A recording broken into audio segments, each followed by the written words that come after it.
On the night of November 11th, 1940, British Fairey Swordfish biplanes launched a daring aerial torpedo attack on the Italian fleet anchored at Taranto.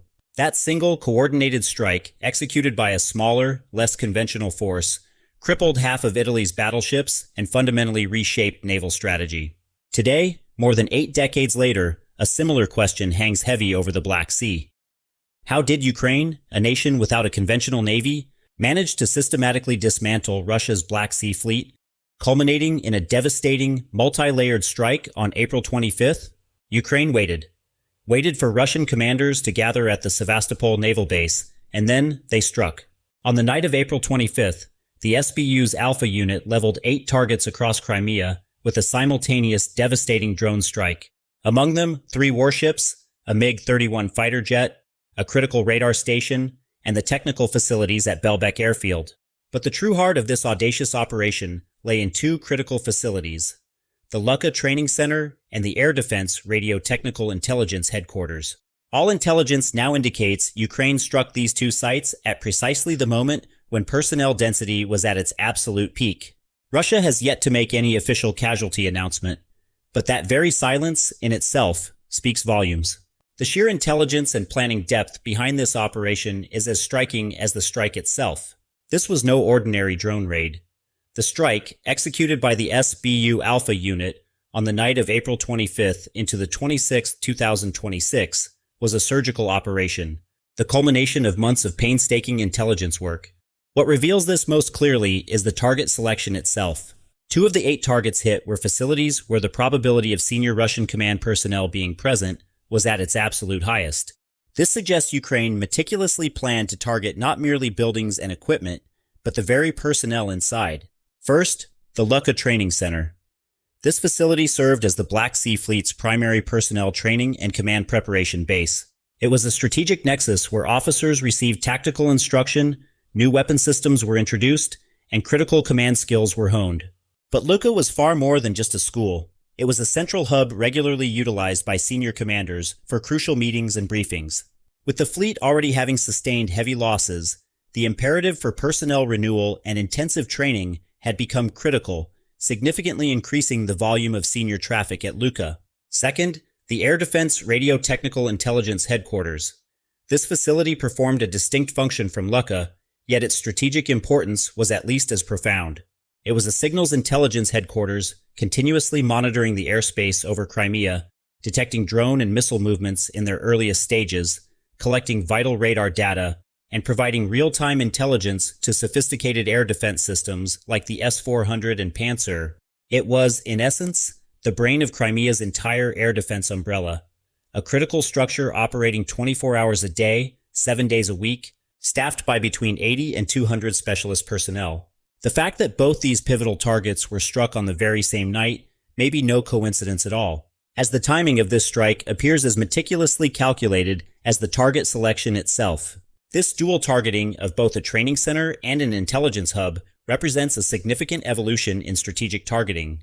Historically, such operations often focused on either materiel destruction or command decapitation, but simultaneously striking both the brain and the future of a military force demonstrates an intent to inflict long-term systemic damage rather than just immediate tactical disruption.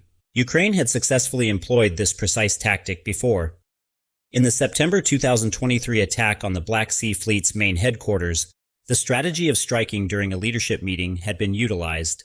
A strikingly similar approach appears to have been adopted in this April 25th operation. The nighttime hours were specifically targeted, a window when ships were anchored securely in port and critical facilities were fully operational and maximally staffed. What made this precise timing possible was the sophisticated technical dimension of the operation. Long-range drones penetrated Crimea's multi-layered air defenses through a combination of low-altitude flight and advanced electronic warfare protection. Explosions continued to reverberate throughout the night. Even Sevastopol's governor was compelled to describe the attack as one of the largest drone strikes ever witnessed. So the critical question remains: did all this precision actually deliver the intended results? Exact personnel casualties have not yet been confirmed. There is complete silence from the Russian side regarding military losses. However, typically between 230 and 600 personnel serve in a training center like Lucca and in intelligence headquarters of this nature. The probability of these facilities being empty during night operations is extremely low, and the fact that Ukraine waited months to strike such well-protected targets strongly suggests the timing was not chosen at random. Setting potential personnel losses aside for a moment, the operational impacts of hitting these two facilities are distinct, yet critically complementary. The damage inflicted upon Lukka will seriously disrupt the Black Sea Fleet's vital personnel training and renewal pipeline. The fleet has been suffering heavy losses for 4 years. Every sunken ship demands a new crew. Every lost officer requires a new trained commander. Lukka was the very heart of this critical cycle. A significant decline in training capacity could lead to dangerous experience gaps in ship operations in the short term, and a profound slowdown in the fleet's restructuring pace over the long term. Russia will now be forced to relocate this essential function to another facility, a move that will demand both significant time and considerable resources. The strike on the intelligence headquarters, however, creates a far more immediate crisis. When the brain center of Crimea's air defense umbrella is weakened, the ability to detect Ukrainian drone and missile attacks drops precipitously. The crucial coordination of air defense systems breaks down. Dangerous gaps emerge regarding which battery will intercept what, which radar will track what. This renders all Russian military assets in Crimea, remaining ships, airfields, ammunition depots, even more vulnerable to Ukraine's future attacks. And the combination of these two effects produces the most dangerous outcome. Russia is now forced to shift more air defense systems to Crimea to protect its own facilities. But this, in turn, critically enlarges the defense gaps at the front lines in Donetsk and Zaporizhzhia. Every protected rear area facility means an unprotected frontline position. Ukraine understands this equation very well, and with each operation, it confronts Russia with this impossible choice. SBU Acting Chief Vasyl Malyuk's statement confirms this logic. Every such operation has a clear rationale. We are systematically destroying key elements of the enemy's military infrastructure. This isn't just equipment loss. It's the destruction of the enemy's ability to control the area, protect its forces, and plan new attacks. And that night, the SBU didn't settle for just targeting the command echelon. It struck the fleet's entire nervous system simultaneously. That same night, the SBU's Alpha unit hit 6 more targets, alongside Lukka and the intelligence headquarters, systematically targeting each functional layer of the Black Sea Fleet simultaneously. The first layer, mobility. The landing ships Yamal and Filchenkov, Russia's crucial capacity to transport soldiers, armored vehicles, and heavy equipment from sea to shore, were struck and neutralized. These ships formed the very foundation of Russia's amphibious assault capability. And this wasn't even the first blow. Just 1 week earlier, on April 18th, the same Alpha unit had struck 3 more Russian warships in Crimea. 2 major operations executed just 8 days apart by the very same unit. The second layer, intelligence. The reconnaissance ship Ivan Kurs, the fleet's eyes and ears, was hit. This was no conventional warship. Its mission was to listen, signals intelligence, communications interception, electronic surveillance. This was the critical platform that enabled Russia to see what was happening beyond the horizon. It tracked movements, collected vital data, and fed information back to command systems. Taking Ivan Kurs offline means effectively blinding a significant part of the fleet. And a blind fleet is, by definition, a vulnerable fleet. The third layer, air power. A MiG-31 fighter jet at Belbek Airfield was destroyed. This was no ordinary jet. Some variants of the MiG-31 carry Russia's most advanced weapon, the Kinzhal hypersonic missile. Serial production of these aircraft ended in 1993. Every loss is permanent and irreversible. The airfield's technical maintenance facilities were also struck, damaging the crucial infrastructure that makes aircraft operational. You don't need to destroy every single plane. You just need to disable the garage that keeps them flying. The fourth layer, surveillance and defense. The MR-10 M1 MIS M1 radar station, a coastal surveillance system designed to detect targets over the sea, was hit. And these strikes were not isolated incidents.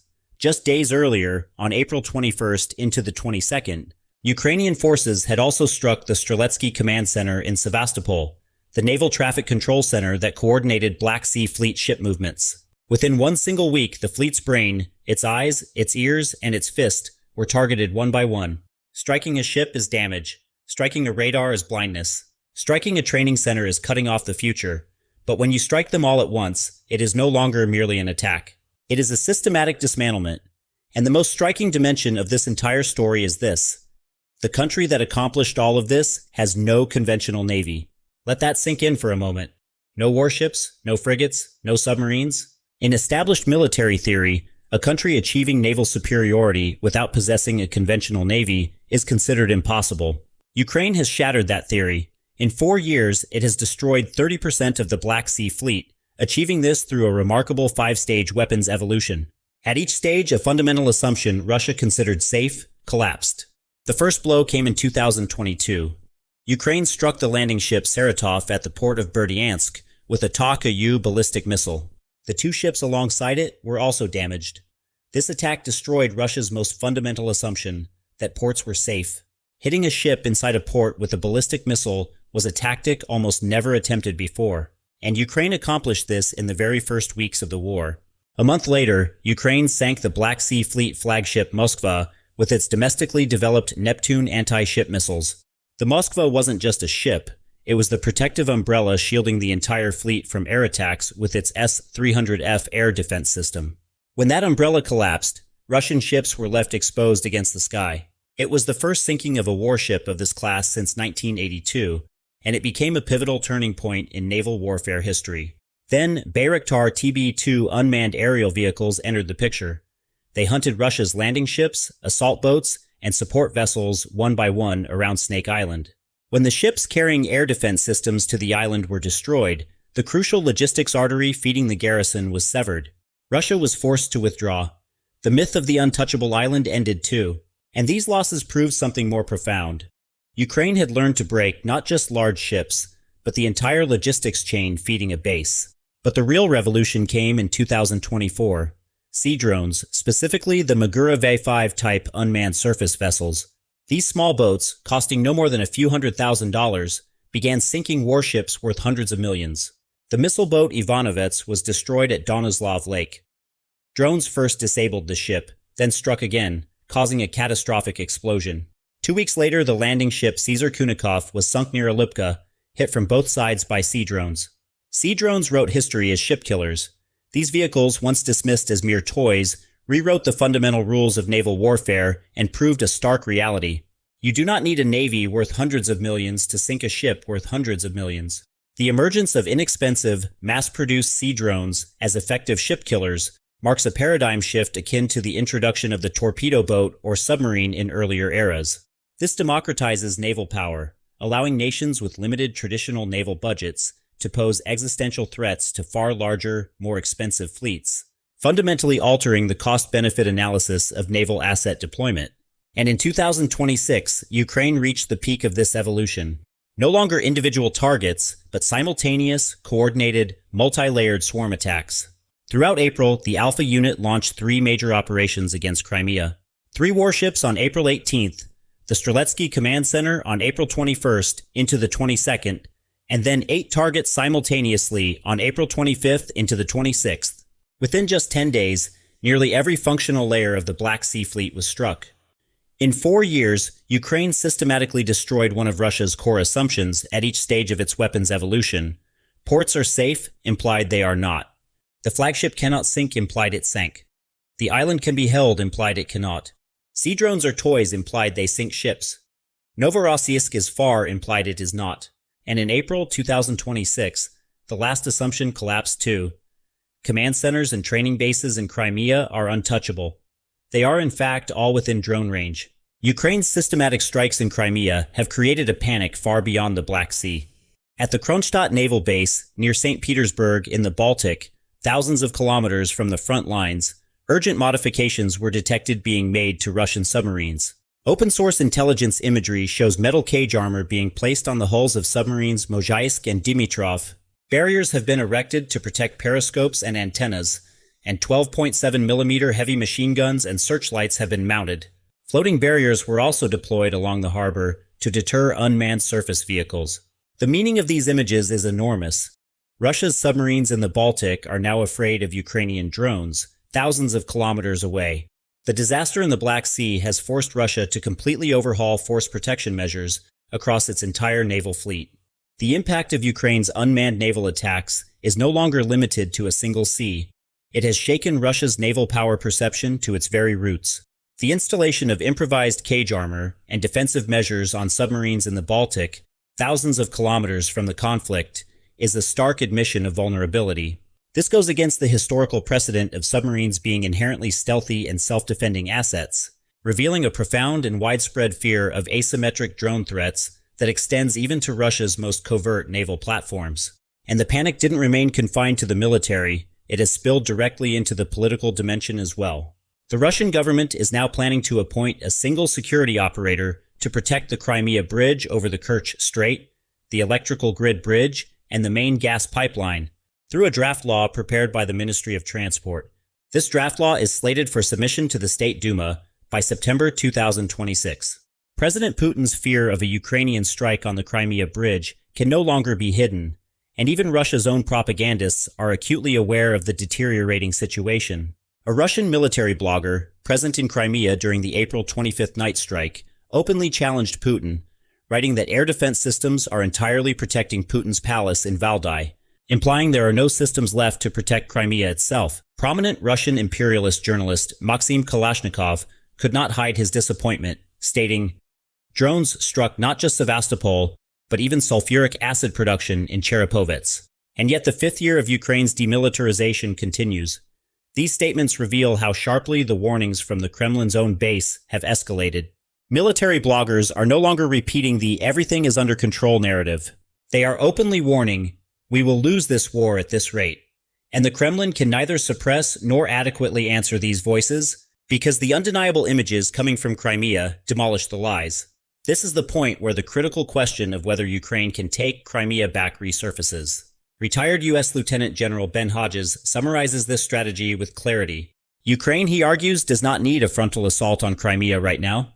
Instead, it should continue to isolate Crimea, strike airfields and air defense systems, and render the Kerch Bridge unusable. General Hodges' three-phase plan is clear. Phase 1 is isolation, cutting off the peninsula from mainland Russia by severing the Kerch Bridge and the land corridor. Phase 2 is making it unbearable, targeting bases, depots, airfields, and command centers with continuous precision strikes. Phase 3 is the final liberation, and Ukraine is currently executing Phase 2 systematically. The Black Sea Fleet has already been removed from Sevastopol. Ships were moved to Novorossiysk, but in March 2026, Ukraine attacked Novorossiysk with over 200 drones. The minesweeper Valentin Pikul sank. 2 anti-submarine warfare ships were damaged. The message is clear: Novorossiysk isn't safe either. Russia is losing every port it once thought was secure. Crimea's logistical isolation is also accelerating. The last railway ferry was neutralized in early April. The last vessel operating in the Kerch Strait has also disappeared. The Kerch Bridge had already been damaged in previous attacks and is no longer trusted for heavy military transport. According to General Hodges, when Russia can no longer safely use Crimea's ports, bridge, and ferries, the peninsula loses its real value. And that, he asserts, is already happening. And critically, Russia cannot replace these losses. Most of its ships date from the 1970s to the 1980s. New large warship production is virtually impossible due to crippling sanctions, severe parts shortages, and limited shipyard capacity. Delays and cost overruns at shipyards are chronic. MiG-31 serial production ended in 1993. Only modernization is possible at the so-called plant. There is no new aircraft production. Every MiG-31 loss is irreversible and permanent.